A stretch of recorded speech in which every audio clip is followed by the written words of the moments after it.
Conqueror, though, once you get here, even after the nerf, this gun is still beautiful. Good accuracy, good enough DPM, good alpha, good pen. It's lovely. The armor layout on this tank is still exactly the same as it always has been, where it's very, very hard to actually pen this thing when it's hold down, unless you go underneath the gun or to the right or the left of the gun.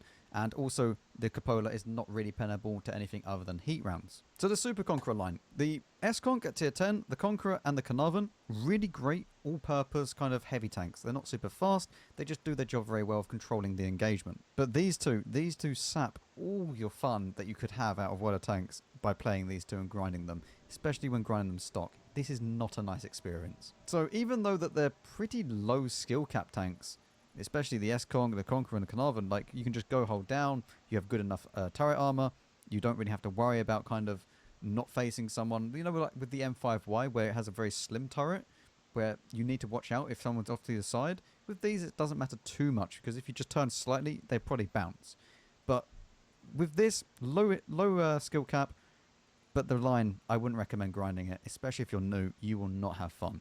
We now move on to the can opener, which is, at the time of recording, one of the newest tanks that has been added into World of Tanks. These have a double barrel gun, but not the same kind of system that you see on the ST2. This has a mode switcher, so you either choose between shooting both barrels at the same time, or just a single barrel at a time.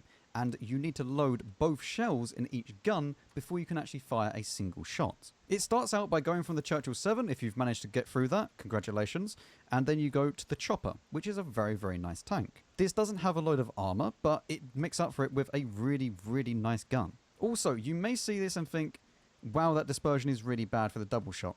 It's not as bad as you think. I have made a video on the can opener where this dispersion just feels like a lie, because it goes pretty much exactly where I aim it in the middle of my reticle every single time. And that goes for all of these tanks. Like, you may see the stats and think that they're really bad with accuracy. It's not that bad once you actually get them in game. You then move on to the Conceiver at tier 8, and this is a little bit of a monster. You see, you may look at this hull armor and think, wow, that's really easy to pen. No, it's not. This is around about 260mm thick on either side, even when you're trying to side scrape. The only bad thing about this tank is that once it's fully upgraded, you do get a big old cupola, and the lower plate is pretty easy to pen. But actually side scraping in this tank is pretty good. You get an upgraded gun with now 280 alpha instead of the 230 that you saw on the Chopper. The standard pen is fine for tier 8, but the premium pen can be a little bit lacking. You then kind of downgrade your armor once you reach the tier 9 with the Contender. You see, the stock turret on the Contender is actually better armored than the top turret. And the reason for this is that if we do go ahead and put the top turret on it, you'll see that it has a lovely little overhang here. And when you shoot that, it pens automatically because it ricochets down into the hull. But the thing is, if you don't use the top turret, you sacrifice view range. You also then go ahead and sacrifice some hit points overall, as well as DPM and the rest of your gun stats. And when you do get the top upgraded gun, it does look a little bit weird. And by the way, if you want a quick tip, if you want to know whether or not a Contender or any of these tanks are using the double barrel mode or the single barrel mode, one of these will be shut if it's a single barrel. But once you get through the Contender, you go to the can opener, which at the moment is one of the most broken things in the game. This tank basically is impenetrable when it's on a ridgeline. There is this little box here, which you can pen with around about like 330 heat or something. Yeah, it's,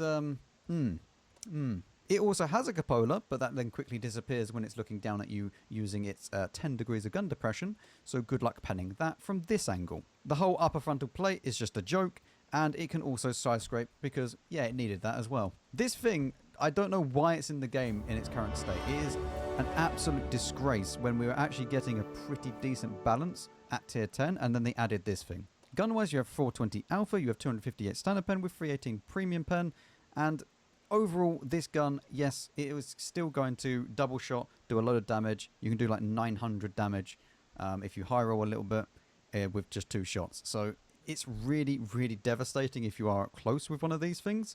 And it's super, super annoying to play against. Do I recommend that this tank should be one of those golden tech trees that you go and grind?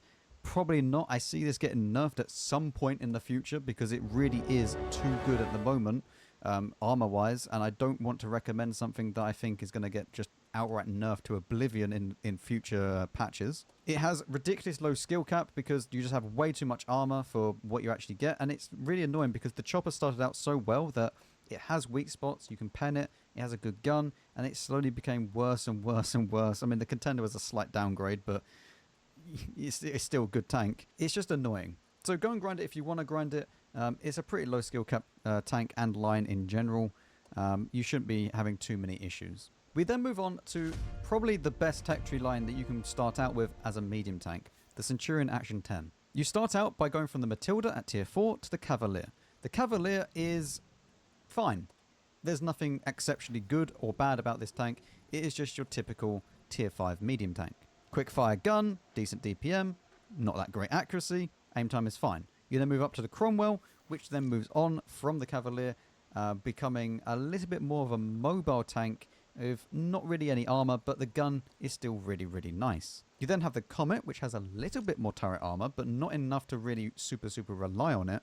And the gun, again, is a lovely upgrade. Centurion gets a much better gun with 230 alpha damage and 226 standard pen, 258 premium pen, good enough accuracy and DPM with some decent turret armor. But again, it's not really turret armor that you can super rely on. The Centurion 7-1 then kind of departs from the normality of what you would expect from a normal gun, because this then gets Hesh as its premium round with 210, which means that you can run into issues if you are fighting, say, a super heavy with this gun, because your maximum pen is only 268 with your standard rounds. The gun is accurate enough, has good DPM, and the turret on this vehicle is also pretty good. However, it is not an impenetrable turret, as well, it's a medium tank. What do you expect? It's not going to be a heavy tank. It's not going to have a turret where you go on a ridgeline and everybody will just bounce. You need to be making that quick play, go up, shoot off the ridgeline, and then pull back down again. But once you get to tier 10, you then have the standardized kind of gun, 390 alpha, 268 standard pen, which is exactly the same as you had on the previous tank, but you do get 330 heat, which means that you can deal with pretty much anybody you meet. And this tank really is like a jack of all trades, but even better than like the Patton or even the E50M in my opinion. This tank is one of those vehicles that it just doesn't matter how good or bad you are, it just plays to whatever you want to play it as. You have good enough hit points, you have good enough DPM, good enough accuracy, good enough gun in general, good enough mobility, and you even have view range with a little bit of camo as well. This, in my opinion, is the perfect tank to go down if you're beginning the medium tank grinds in water tanks. It will teach you everything you need to know, and you can always fall back to one of these tanks and just learn a little bit more about how to play mediums. They might not be the most forgiving because they don't have loads and loads of armor, but they will teach you about how to play on ridge lines and where to go on different maps. So yes, the Centurion Action 10 line, absolutely, go and grind it. It's a pretty low skill cap overall for medium tanks, because once you know how to play them, this really does just fit very nicely in water tanks currently. You start out by going from the Cruiser 2 at tier 2, then the Cruiser 3, then the Cruiser 4, very aptly named for the tiers that they're at. You then move into the AEC, which is the first tank that is the wheeled vehicle. Now all of these tanks from the AEC onwards all have wheels instead of tracks, but they're not like the EBR where it's super fast and agile, they are quite sluggish. You see, they all have very good guns, but the platform they're on really isn't that nice. The AEC and the Staghound are typical boxy vehicles which just have good enough guns, as you see here, very similar to the punchy kind of guns that you see on like Cromwells or Cavalier. The FSV at tier 7, which is one of the best looking tanks in the game in my opinion, absolutely beautiful. This actually gets pretty decent camo, and you can play it as a little bit of a scout if you want to. You then have the Saladin, which gets a little bit of a better gun with 250 alpha and 221 standard pen, 255 premium pen, with decent accuracy and aim time again. And then the G-Saw 1006 Scheme 7, which has one of the best guns at tier 9, but again, you're in a kind of platform which just isn't good. And this is the exact same thing for the Concept 5 at tier 10. You get a gun which has 430 alpha, 260 standard pen, and 318 premium APCR pen, but it doesn't matter because the platform it's on just isn't good. Guns are great, but the rest of the tank is like a slug to turn, and it really doesn't feel very nice to play. So these tank lines, they are more of a sniper medium tank than anything else, especially once you go from the tier 8 onwards. The tier 7 can kind of be a little bit more of an all-purpose tank, be a little bit of a scout as well. The tier 8 onwards, they are the kind of sniping tanks, and that's it. They can't really play in any other role. big, boxy, bit of a slug to move, and I wouldn't recommend you go down this. Overall, probably medium skill cap because, again, you need to know where you're going with these different vehicles, and they can be a little bit annoying to play if you don't know what you're doing, but a good player will be able to make these work, whereas a bad player will probably struggle in them quite a bit. We now move on to the Manticore, which is the best passive light tank in the game, although the Even 19 might have questions about that. However, the line that leads up to the Manticore, it's not great. You start out with the Covenanter at tier 5, following on from the Cruiser 4, and you then move on to the Crusader, and these two are pretty similar. But once you move on to the Setter, this is where it then becomes into a true kind of a light tank. The thing is, with all of these tanks, the guns, you might as well not even have the gun, because they have no DPM, they have no real alpha damage in comparison to their DPM that they have, and they just have that scout ability, although it definitely does look cool. You then move up to tier 8 with the Lumtava, LHMTV, which basically looks exactly the same, but just a little bit different. It looks a bit French, I don't like that. But overall, it's an okay tank, you just need to scout with it. The exact same thing is with the G-Saw. It's just a good vehicle as a scout, but nothing else. And the same thing goes with the Manticore. But the Manticore properly suffers with the ammo capacity. This tank gets 20 ammo capacity. That is it. There will be times where you run out of ammo, whether you've missed shots or not. This thing is a problem. It has some of the best power in the game, it has a good top speed, and the scout ability is exceptional. But you don't have DPM, you don't have the ammo capacity, and you only have 390 alpha, which, if it has this little ammo, why is this a thing? For example, the EBR 105 has the same alpha damage, has more DPM, but has loads more shells. And this is like the pinnacle of you just don't have DPM in any of these tanks. So the Manticore, if you are a true light tank lover and you know how to passive scout, get this tank. It is great. It has a stupidly high skill cap, but the tank and the tank line do work quite well if you're just going to be a light tank. If you try to be anything other than a light tank, and sometimes even the light tanks in the line, like the Setter, the Lumtava, and the G-Saw, they all kind of suffer a little bit in comparison to other vehicles sometimes when it just comes to pure scouting. But the Manticore, that thing is the true passive light tank. So no, don't grind this tank if you're new. This is like out of the question. Bad idea. Go and grind something else like a T100 LT and you'll be much happier. But if you do know what you're doing, this is great. We now move on to the Chinese tech tree, starting out with the WZ113G FT. This is actually a very, very nice line to start out to go and grind. But I wouldn't say that it's one of those golden tech tree lines, because it definitely doesn't just fit absolutely everybody. It's not like the T110E3 line where you have lots and lots of armor, and it's not like the 268 line where you're a bit more flexible in kind of every aspect. You start out by going from the Chi Ha at tier 3 to the SU-76G FT. This tank and the 60G FT are pretty similar, and they don't really give you anything that is extra special. They are typical tier 5 and tier 4 tank destroyers. At tier 6, you then start to go into the realms of how the tank line might progress. You get a little bit of frontal armor, but by no means anything that you should write home about, but you start to see the vision of the tank line. You have a gun that is good enough, 250 alpha with 181 standard penetration. At tier 6 is very, very good. You then move up to the T34 2G FT. These names are absolutely abysmal to try and pronounce, but you then go ahead and get a 122 caliber gun with 390 alpha, 192 standard pen, and 250 premium pen. The premium pen being heat as well, which is very, very nice. Remember, this is at tier 7. At tier 8, you then go ahead and get a gun which is just a monster. And you also start to have a lot more armor. Although, again, you don't have loads and loads of armor to the point where you're basically impenetrable. None of these tanks do. But this gun, 560 alpha, 271 standard pen, and 340 heat pen on the premium round is amazing.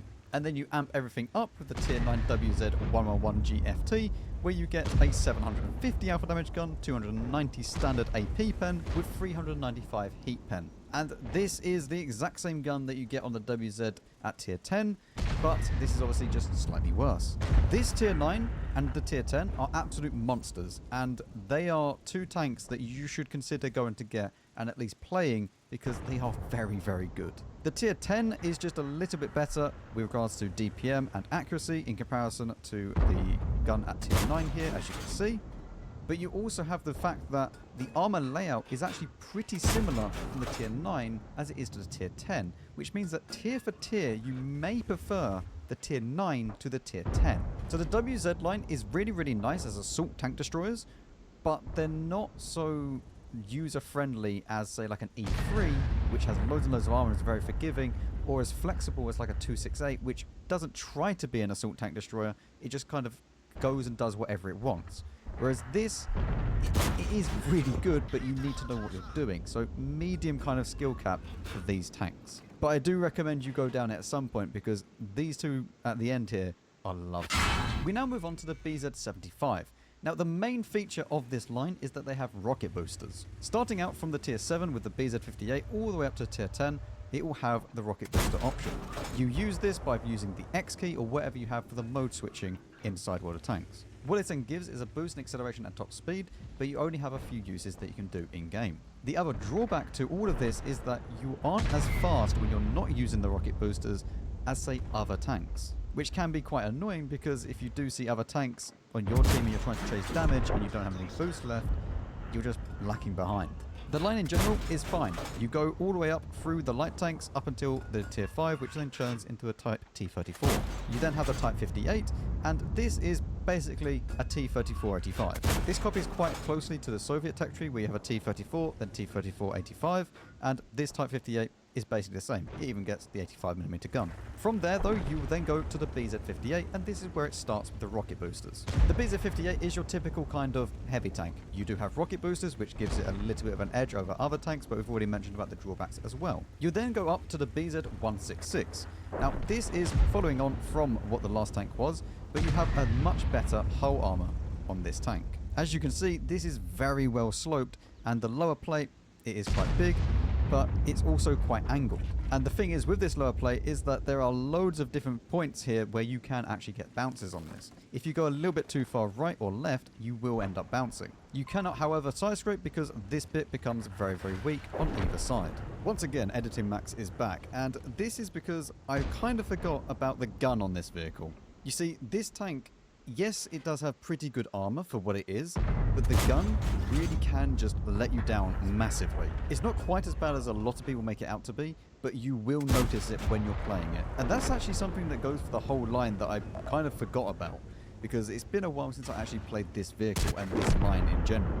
You need to be quite aware that these guns, even though they are quite high alpha, come at the cost of the accuracy. You'll also notice that this is the only gun. You don't need to grind a gun on this tank, only the turret is needed. The same thing goes with the BZ68. You get the gun straight away, and the gun is very good. 530 alpha now, with 248 standard pen and 315 heat as the premium round. But you will quickly go through and get up to the BZ75, which now has a 650 alpha damage gun, 258 standard pen, and 319 heat pen. You also get 90 HE with 840 alpha, which is very nice. However, this vehicle does suffer with the cupolas. There is 1, 2, 3 cupolas to pick from. The rest of the tank though is very well armored, and you can even side scrape to a certain degree if they don't have super high pen, because this is around about 280mm thick to go through here. But overall, the line in general, it does feel a little bit like a gimmick, where you kind of have these rocket boosters, but you're so slow without them that it kind of makes it mandatory to end up using them,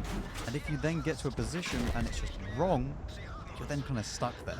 So this can be a good tank, but it definitely takes some learning on how and when you should use them. So I'd say like a medium type of skill cap tank, definitely not one that you should go down first. We're now going to be speaking about the WZ1115A.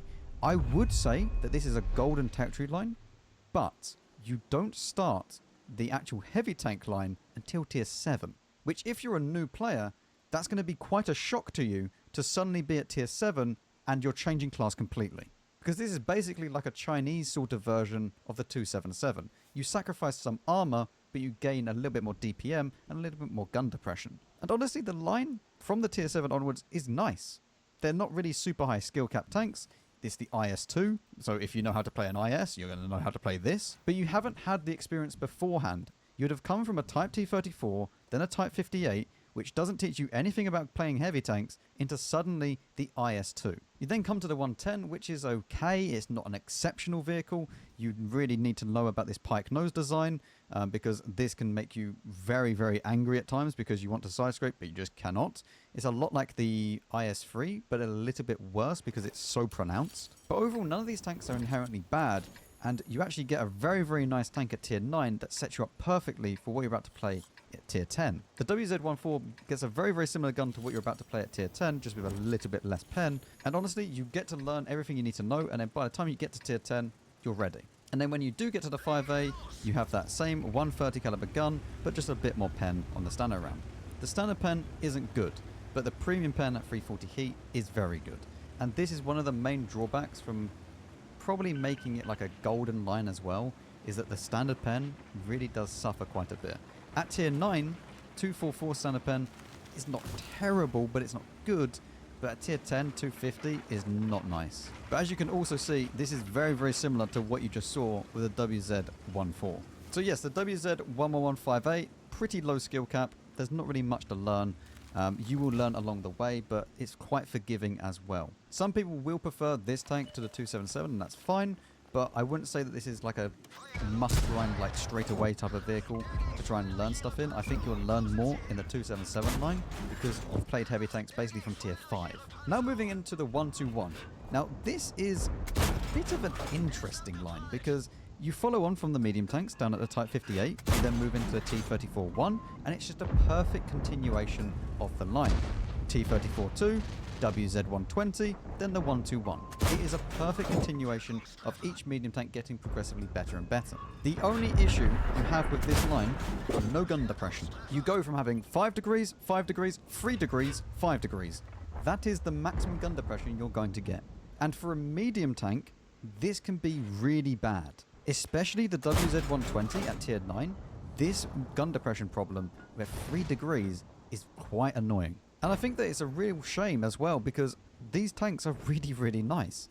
It's just the gun depression that lets it down. You have a good tank at the T-34-1, T-34-2, then the WZ-120 with one of these guns that is super, super nice as well regarding DPM. Like 440 Alpha, 250 standard pen, 340 heat as a premium pen is really, really good. And then you move up to the tier 10, which has 262 standard pen with 340 heat, which is lovely, and good accuracy with good DPM. It's really, really nice. It's just the gun depression that lets it down. And for skill cap wise, it's going to be medium because they are not super easy to play, but they're also not super hard to play. They're just quite annoying to play. And you need to know a little bit about the game to know where to go. Because in most situations, you can't just play this tank exactly the same as the other tanks because they just don't have the gun depression. So no, I don't recommend you grind this line until you know what you're getting yourself in for. If you can live without gun depression, then it's actually a nice line. But in water tanks at the moment, you're going to need more than 3 degrees, especially at tier 9. And that is a lot of grinding to do at 3 degrees. We're now going to be moving on to the WZ-1321. This is the worst light tank at tier 10. You should not bother grinding this line. Unless they mega buff it, in which case then maybe consider it. This is not worth it in its current state. The thing is with this line is that they removed any fun out of the 5916, and even though that it's not bad, it's just not what it used to be, because this has an autoloader which was very funny, and then they removed it, and now it's just your typical kind of tier 6 light. And then they're just bang average, no gun depression style of the tanks. There's no point of playing them. The tier 10 in particular is what I'm going to focus on right now, because it's not a good light tank, and it doesn't even do a good job being like a heavy light tank where it could be a medium. The RHM outclasses it, the Sheridan outclasses it when it wants to be a damage dealer, and everything outclasses it pretty much when it wants to be a light tank. You have a gun which has 390 alpha, but so does the Sheridan and the RHM, and they both have more DPM and better accuracy than you. You have only 5 degrees of gun depression, and even though that you have some form of armor, it's not enough armor to suddenly go and become a medium tank. It just doesn't make sense why this tank is existing, to be honest. So no, don't bother grinding this tank, and the skill cap wise, or skill level wise, it'll be very high. Only the very, very advanced players could make this tank work. For the rest of us, it's absolutely useless. Moving on to the Japan, and I need to preface this again because this tank is getting nerfed along with a few other tanks in the line. But it doesn't really change the whole kind of feel because the only one that's getting mega nerfed is the Cheeto SP, and that deserved it. The line starts going from the light tanks all the way at tier 1, and then you go to a medium tank at tier 4 with a Chi-He. You then go up to the Honi 3, which is your typical kind of tier 5 TD. Nothing exceptional, but it's a good vehicle nonetheless. The G-Ro is the same kind of story, where it's just your typical tier 6 tank destroyer, but you do get quite a nice gun with 300 alpha and 175 pen. Very nice indeed. You then go to the Cheeto SP. At the time of recording, I don't know how the nerfs are going to impact it. Since this video has actually taken me so long to edit, I can tell you that the Cheeto SP nerfs were fine. They done what they were meant to do, and they helped balance out the tank. It is still okay to play, but it's nowhere close to what it used to be. The Hori 2 is absolutely fine. You do get a very, very nice gun with 400 alpha, 250 standard pen, and 285 premium AP pen, which is very, very important to note. All of these tanks, even the Cheeto SP, do get AP as their premium round, which is lovely. The Hori 1 is a similar kind of story, where you have 650 alpha, 290 for the AP on the standard rounds, and 325 AP for the premium round. Very, very nice. And then you get up to the Hori 3, which has the 700 alpha, 305 standard AP, and 360 premium AP, which is one of the best rounds in the game. The thing is with this entire line is that they don't really have armor, but you just need to play them a little bit passively, and they can go in to do damage as and when they can, and they can rely on their armor sometimes, but on the most part, what is going to shoot you will probably pen. And if you treat them like that, you'll get a lot of damage out of it. Because the vast majority of the time, you can out-trade people, and you have so much pen with your premium rounds that it's just not really going to matter what you're facing. So skill cap wise, this is definitely medium level, because it's definitely not easy to play these vehicles. And the more experienced you are, the better you will do. We're now going to be speaking about Type 71 line, and from tier 8 onwards, this gets a gun cooling mechanism, where if you haven't fired the gun for a certain amount of time, it will then reduce your accuracy, or increase your accuracy, I should say, reduce the dispersion, then increasing your accuracy, to make you more accurate. But this goes and follows on from the Chi-He at tier 4 to then go to the Mitsu 108. I won't lie to you, I know nothing about this Mitsu 108. It seems okay though, like you get a pretty decent gun, and the armor seems like everything will pen you. In fact, I just looked up the armor profile. Yes, everything will pen you. But you'll quickly move on to the Ju-Nu, which is your typical tier 6 heavy tank. It has some form of armor, as long as people aren't spamming gold. And if they are, then you're probably just not going to have any armor at all. But again, you do have a nice gun, 230 alpha, 150 standard pen, and 208 premium pen, which is lovely. You then move up to the Ju-2, which is a little bit of a downgrade in the turret department, because even standard rounds that you're probably going to face will end up penning you. You do get a nice gun, however, with 195 standard pen and not so great premium payment at only 230, but you get 320 alpha. Once you move up to the tier 8, however, you get the Type 57. And this is where you get the gun cooling mechanism. As you'll see, this has a 360 alpha damage gun, 225 standard pen, and 252 premium pen, which is not actually really that much of a step up from what you had previously, but it is around what you would expect for a tier 8 heavy. As you can see, the dispersion is 0.4 when you're not in the cooling mode, but when you are, you have 0.24. And you have to wait 15 seconds after firing to then activate this 0.24 accuracy. Now, it's not always going to be beneficial to wait a whole 15 seconds after firing, and yes, it does count your reload time in that time as well, but it is nice that every now and again you will get this when you have a bit of a lull in the combat. So it does feel a little bit like a gimmick, this mechanic, but at the same time it does help as well. The armor layout on this tank is also quite nice. It can be extremely troll when you're trying to side scrape and just wiggling. It's very, very troll indeed, especially with all of these different kind of angles that you have at the front plate here. Like, look at that. There's loads of different angles that people can bounce off of you. So it is quite a nice tank to play, but at the same time, the gun mechanic can be quite annoying and quite inaccurate as well if you're not in that cooling mode. You then move up to the tier 9, which is the Type 68. This also has a siege mode mechanic. What this is when the tank is going slow enough, you will have extra gun depression and elevation by just rotating or moving your hull more downwards or upwards in suspension. You don't need to activate anything for this specific siege mode mechanic. For other tanks such as the STR-V line, which we'll get onto, you do need to activate it, but for this it's just going slow enough will actually trigger it. For this tank specifically, anything over 25 kilometers an hour won't let you enter the siege mode. You do get a very nice gun with 400 alpha, 250 standard pen, and 311 APCR for the premium. Again, you have a quite bad accuracy without the cooling mode, but then with the cooling mode, you have 0.24 again. This tank actually has very, very good armor, and when you are using your full gun depression, it's quite a problem to deal with this tank. You then move up to tier 10 with a Type 71.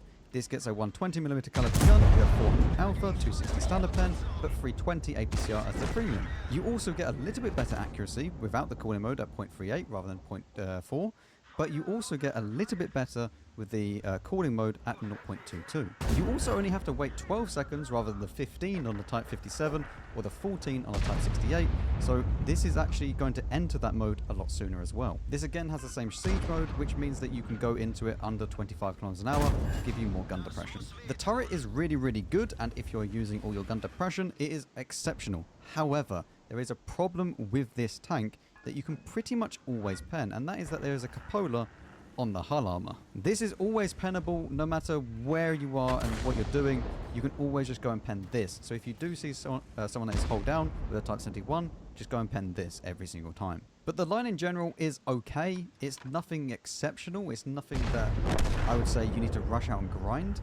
The Type 71 for me personally, I don't really enjoy that much. I think there's better tanks that you can just go and play, but it is an okay experience, and it's not really a bad grind. Especially once you're fully upgraded and you're really starting to grind out that big XP for that next vehicle. So overall, I'd probably say that this line is a medium kind of skill cap level, because they're not tanks that you can just go and sit out in front of people and they just bounce off of you. Whereas, you know, I mean, with the Type 57, you probably could, but not with the Type 68 and the Type 71. I think when you get these caught out in the open, they definitely die. And I do think that you do need to know what you're doing with them, and you can't just go and put a noob in this tank and just say, there you go, it's the best tank in the game, and they're going to do absolutely amazingly. So overall, medium type of skill level required for this tank. We now move on to the Type 5 Heavy. Now, this is one of those lines that it's not that great. You go all the way up to the Chi Nu at tier 5, and then you move into the OI. The OI is funny, because you have a massive derp gun with 700 alpha, 121 standard pen, and 150 premium pen.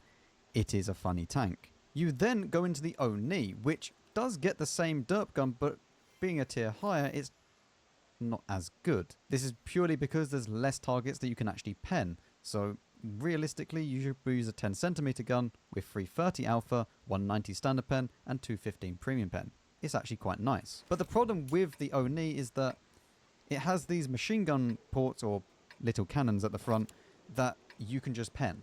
And this is exactly the same thing for the Oho as well.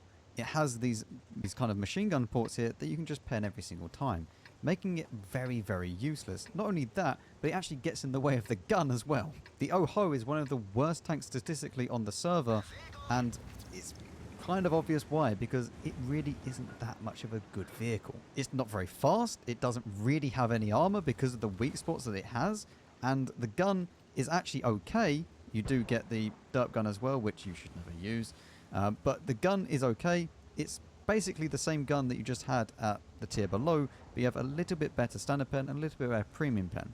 But it doesn't really make up for the fact that the rest of the tank isn't good. You then move up to Type 4 Heavy, and it's not an awful tank, but to grind it, it probably is. Because you're going to have to basically spend all your time grinding this tank with 450 alpha and 230 standard pen and 258 premium pen at tier 9 to then go and get a gun which is a derp gun, and then you need to go and grab this gun, which makes no sense whatsoever, because this gun should be the gun that is at the top here. And the worst part is that this gun here is a good gun, but you have to go through 64,500 XP to basically then go and get 64,600 XP to get the correct gun.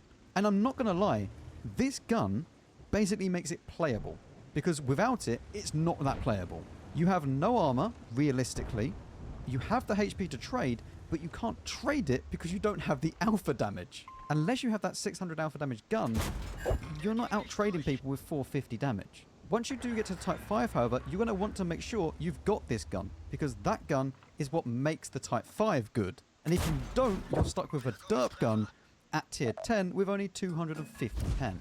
Honestly, this might be one of the worst high tier grinds I've ever seen. The thing is with the Type 4 and the Type 5, as long as you do use the 600 alpha damage gun and you trade effectively, i.e. you go and trade against someone that has a 400 alpha damage gun and you play on your reload, you trade positive, you win. Because you have so much more hit points than basically everybody else. And this can become not that bad to play. Most people play this tank and just go out in the open and then die because they have no clue how to play it. And I don't blame them because, yeah, the Type 4 to play this thing without the gun is horrendous. But the Type 5, as long as you do have this gun, it's fine. I'm not saying that this is the best tank in the game, because it's not. But it is playable. But the line as a whole is a horrible line to grind. Like, you start out with the Oni, which gets penned everywhere, the Oho, which gets penned everywhere, the Type 4, which, as we've already mentioned, is not that nice, and then you get the Type 5, which is fine, but the whole line, no. The thing is, they have no skill cap at all, apart from maybe trading at the higher tiers effectively, but even then, you'll quickly learn what tanks do damage and what tanks don't. So, very low skill cap, but don't grind it. We now have the STB-1. Now, this line, not that bad, actually. You start out with the Chi Nu at tier 5, you then move into the Chi To, which is a general progression up through the tanks. You then go to the Chi Ri, which is just a complete, like, anomaly in the entire line. And then you go to the STA-1, back to normality, which is a decent kind of tier 8 medium tank. The standard tier 8 medium tank. The reason why the Chi Ri is so different is that it gets a random autoloader, which you can put a gun rammer on, and it's just, it has no armor, but it has this autoloader. It's a weird thing, man. You then move up to Type 61, which is again an absolutely fine tank. None of these tanks realistically have armor. This is something that you need to take into note, because there's no point going into this and thinking, I can bounce stuff. No, no, no. You cannot bounce stuff. Even the STB. Ignore the fact that it has any form of armor, because it doesn't. But you do get a very, very nice gun with the Type 61 with 360 for the damage, and then 258 standard pen with 330 heat. Very nice indeed. And then you move up to the STB, which has this same style of gun, but just a lot more DPM. Now, the STB-1 in general is actually quite a high skill cap tank, because people might tell you that this has armor. No, this does not have armor. None of these tanks realistically have armor. You should never rely on it.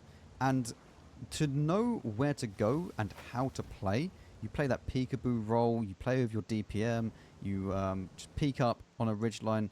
The STB actually has a siege mode mechanic, the others don't. The STB is the only one that has it, similar to the Type 71, but the siege mode is a little bit higher for the top speed. This is actually 30 kilometers an hour or lower to enter the siege mode in the STB, whereas it was 25 in the Type 71. But the STB has loads and loads of gun depression, and the better you are as a player, the better you'll do. And I do think that this is not a line that you should go down first. Even though the line is very, very good, it's only good for good players. And there's quite a learning curve in all of these, especially with the STA and the Type 61, to go from just playing the game to then having great games in all of these tanks. Now moving on to the Czechoslovakia tech tree with the VZ55. Now when the VZ nerfs came through, the rest of it just made it kind of a bit useless to play the double shot guns. And it just made the tanks a little bit unfun. You start out by going playing some light tanks up until tier 4 when it turns into medium tanks, and the Skoda T24 is lovely, Skoda T25 lovely. This is a lovely little autoloader actually that you can get your hands on, very, very fun.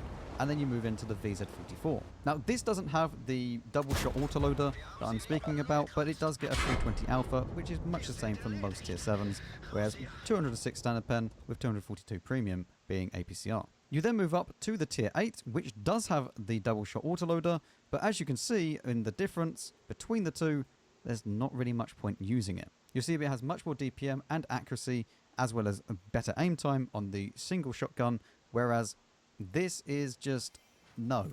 So there's no real point of using the double shot autoloader when this gun exists. The exact same thing goes for the tier 9 as well. It doesn't actually even matter about the tank anymore, because the entire tank line was based around these autoloaders, and they're just not good. And then when you finally get to tier 10, again, the exact same thing applies, where the gun is just not as good when it's an autoloader. Although I will say the tier 10 is definitely the closest to being okay as an autoloader, but still, I'd much rather just play with the single shot. And it's a shame really, because the VZ55 and all of these tanks, the TNH 105, the TNH VZ51, they all had character with the double shot autoloader. It was fun. They didn't have to nerf them this hard to make them kind of a bit more balanced. Obviously, the tank was a little bit too good when it first came out, let's all face it. But it also doesn't need to be this bad now. And the weird thing is that it's not even a high skill cap tank. You probably have like a medium kind of skill cap where, because of the pen levels more than anything, like you only get 306 APCL to premium pen, for example, whereas you actually get pretty good standard pen on the Visa 55. Apart from that, they're pretty low skill cap kind of tanks where you can go hold down if you want to. You have a cupola that you need to watch out for. You can somewhat side scrape, not very reliably, but you could do it in a pinch. But like, I don't see the point of grinding them now. So probably medium kind of skill cap overall, and no, don't grind it. The TVP T50/51. This follows on from the Skoda T25, and you move into the T34-100, which is a pretty good way of going in through into the medium tanks. It would have been really, really nice if these tanks, the T34-100 and also the TVP VTU, had autoloaders to kind of make it more akin with the rest of the line. But it's also not bad because this tank is pretty good. The TVP VTU is questionable. But once you go ahead and get the Skoda T50, you kind of quickly forget about the TVP VTU because you have a 3-shot autoloader with 320 alpha, 248 standard pen and 310 heat, which is very, very nice because you fire at 1.8 second intraclip reload, meaning that you can just quickly spam out your shots, go and hide again, reload, rinse and repeat. The lovely, lovely assassin style tank. And then once you get to tier 10, it just gets even better because now you have an extra shot in your magazine as well as your reload time for your intraclip being 1.5 seconds. This means that you do 1,280 damage in 4.5 seconds and then run away, rinse and repeat, do the same thing again. The TVP and the Skoda T50 are definitely high skill cap tanks because, yeah, newer players, you should avoid this line entirely because it doesn't really teach you the ways of medium tanks very well. I mean, the T34-100 would, but past that, not really. This is for the people who are already well experienced in medium tanks and know what they're doing, and they can quickly get those ambush shots out, run away, come back, rinse and repeat. Most new players are going to go in, do one clip and then die. So, or maybe even bounce 2 or 3 shots. So you only get 2 shots in and then die. So it's definitely not one that you should go for if you're brand new to the game. We now move on to the Tessac, which, well, it's in competition for being the worst light tank at tier 10, but I think that it is still better than the WZ1321, because at least this thing is quite funny. Following on from the Skoda T25, you then move on to the Skoda T17, which is your typical kind of light tank. It's not really that great at being a pure scout, but you do get an autoloader, which can be quite nice to use. You then go to the Blesk, which is a completely different animal altogether. You see, this thing doesn't have an autoloader, it has an auto cannon. As you will see, it does 6 damage for the standard rounds, 4 for the premium. Technically, there's no premium on this. It's just you have the standard rounds, the better pen rounds, and then the HE rounds, and none of them cost like more than the other, really. There are some that cost more than the others, but not really that big of a deal. Like, it's not the difference between a standard round and a premium round. As you'll see, you have the standard rounds being 163, what would be the premium rounds being 217, and then 37 pen for the HE. But you'll also see that there's 140 shells in a magazine. But the best thing about these is that they are just funny to use. And it will wear off eventually, the novelty of these tanks. But I'd rather have this style of tank where it has actually something that is a novelty than giving it a normal gun and it'll just be a pretty useless light tank. The thing is with this is more like a light tank hunter than like an actual light tank. Same thing goes with the Shelmer and then the Tessac at tier 10. As you'll see, what I was talking about with the shell cost, it costs 32 per shell for the standard rounds, 36 for the premium, and then 40 for the HE. So technically the HE costs the most, which is always just a weird kind of thing when you're very, very used to the standard kind of shell organization in this game. But you'll see that the AP rounds do more than the APCR rounds in regards to damage, and this is actually damage per second rather than damage per shot. But as I said, this isn't going to be a deep dive into this. The Tessac is funny. It's more of a light tank hunter, as I said, than an actual light tank, and it kind of should have been a medium tank when it got introduced, to be honest with you. It would have been better suited as a medium tank than a light tank. no, you should not go down this tech tree first. Absolutely not. The skill cap, very high, because yes, this is not an easy thing to play. We now move into the Polish tech tree with the Blitzkowicz. To start out this line, we go down the standard kind of light tanks at tier 1 to 4. You then move into the Zadymka, and then onto the Berza, the Govica, and the Kalana. Now, up till the Govica is basically your standard kind of tank destroyers. They don't have anything special, and they're just one shot, they do the damage, and that's it. The Govica is actually very, very good because it does get 420 alpha with 202 standard pen and 245 premium pen, being APCR. However, once you go to the Kalana at tier 8 and onwards, you get a damage reduction depending on how far away from the tank you are. As you'll see with this, you have 700 alpha at 50 meters, but if you go to 500 meters, you only get 350. You do get very, very good average penetration at 269, nice, and 302 APCR for the premium round. So these tanks are meant to be played up close and personal, and doing the damage, pulling back again afterwards, and just rinse and repeat kind of peekaboo style tanks. They are not meant to be snipers. Stop sniping at K5 and Cliff. I see you in your Blitzkowicz every single game. The Gonkowicz is basically exactly the same. These tanks have good enough frontal armor to withstand quite a few shells apart from high pen premium, and the Blitzka is exactly the same at tier 10. The Gonkowicz does get an upgrade with 800 alpha, the same thing as the Blitzkowicz right here. However, with this upgrade, you do actually get a reduction at 500 meters, which is only 300 damage. But as I said, you should never be firing from that far away anyway, and the penetration on this does make it so that you can play up close and personal with other heavy tanks. But the thing is with these tanks, they do also have some of the best shell velocity in the game. The Blitzka, for example, has like 2000 shell velocity, which is mental and what every single sniper would dream of having, but yet it's never meant to be a sniper. But overall the line, the only thing that you really need to watch out for other than the damage drop off is that they don't get good gun arcs. The gun arc is really, really annoying on these vehicles, and honestly is one of the biggest drawbacks of the line. But if you can live with that, it's an okay line to grind. The skill cap is actually pretty high on these things because you need to know what you're doing, and you can't just get into it and play it like any other tank. So definitely a high skill cap tank, not one that you should grind, first of all, if you're brand new to World of Tanks. Moving on to the 60 TP, which is still a very, very good tank even after the nerfs, despite what people may say. Following on from the 14 TP at tier 4, you then move into the 25 TP.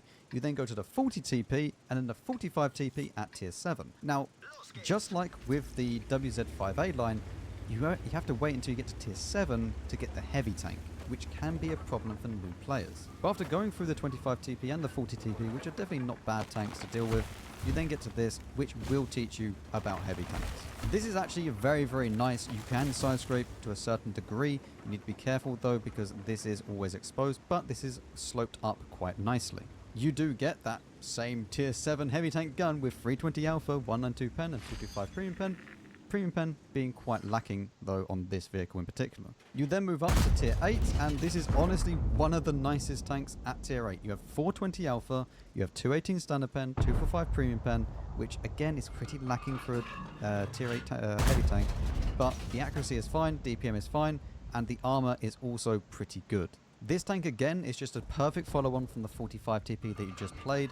Again, you can kind of side scrape a little bit, you need to be careful of it, but overall a good tank. And then following on that continuation to the 50 TP, you again get a gun upgrade with 560 alpha, 250 standard pen, 303 APCR as the premium round, which is not too bad at tier 9. Honestly, this tank is lovely. You have a good enough turret, good enough alpha, the pen is okay, it's nothing great, but it is good enough for tier 9, and honestly, you should go through this pretty fast to get to the 60 TP. And then once you do get here, this tank is still nice. Even after the nerfs, 750 alpha, 250 standard pen, which definitely isn't good, but you also have a caliber that's good enough to overmatch a lot of tanks. And then combine that with the 317 heat rounds, the accuracy is 0.4, but again, you have 750 alpha, so you can't really complain too much. And yes, this tank is still a very, very good vehicle. So overall for new players, no, I don't really recommend it, because again, you have to wait until tier 7 to get there, and it doesn't teach you as well as, say, like an E100 line would. But the 60 TP is still a good tank. It doesn't require a high skill cap to play this vehicle, or any of these vehicles, to be honest with you, and it is quite a nice line to go down once you do know a little bit more about the game. The CS63, this is probably the most competitive medium tank at the moment in the game. The line to get there, however, is not completely smooth sailing. You go from the 14 TP to the DZ whatever that is, and then following on from this, you get to the buggy, which is very funny, because this gets a gun which has either a 400 alpha damage gun with 53 pen or 300 alpha with 168 pen, and if you do use the AP, it's very, very good. You then move on to the CS54, which is neither exceptional nor terrible, it just kind of sits in the middle. The same thing for the CS53. It's a little bit worse than a lot of the other tanks, but it's okay, you can get through it without too many issues. And then the CS59, which is actually a very good vehicle. You have 390 Alpha at tier 9 with 252 standard pen and 293 premium APCR, which is okay for a medium tank. And then you move on to the CS63, which has 390 Alpha, 258 standard pen and 315 APCR with decent accuracy. The reason why I say that is that this gun has a mind of its own when it wants to hit the target or miss the target. The accuracy number is completely irrelevant. However, what this tank does get, and none of the others have this, only the tier 10, is that it has a speed mode. This means that when you are inside speed mode, which you will activate using the X key, by default when you load into the game, you're already in it. So you will go at 70 in the top speed in that mode, or 23 in reverse, and then you have 55 without it, or 18 in reverse. You also have a power to weight difference of nearly 20 without the mode and 30 with the mode, so you are super fast to get into location at the start of the game. However, this speed mode does come at a massive detriment to the accuracy. Your accuracy will bloom out massively, you will not really be able to hit anything on the move, and even if you sit still, it'll take forever to come back down and you're just not accurate. So you use this mode to get into position, you then exit the mode, which I believe takes like 2 seconds or so. Yes, it takes 2 seconds to switch into and out of the mode, and then you can then play your game once you're out of the mode and in that position. Think of it like on Mines, for example. If you spawn on Mines, you use the speed mode, go straight up the hill, go out of the speed mode, do the damage, and then you can play your game. So for brand new players, no, do not go down this. This is not a line that you want to play as a brand new player. This also has quite a medium to high skill cap level. I'm going to stick it at high because I don't think that new players are going to do very well in this, or even people that are kind of mid-tier are going to do that well in this tank. It's really for the very, very good players who will do the best in this. Now moving on to the Swedish tech tree with the STRV 103B. This is the best sniper in the game, hands down. You have a siege mode which you can activate using the X key. You don't activate it automatically.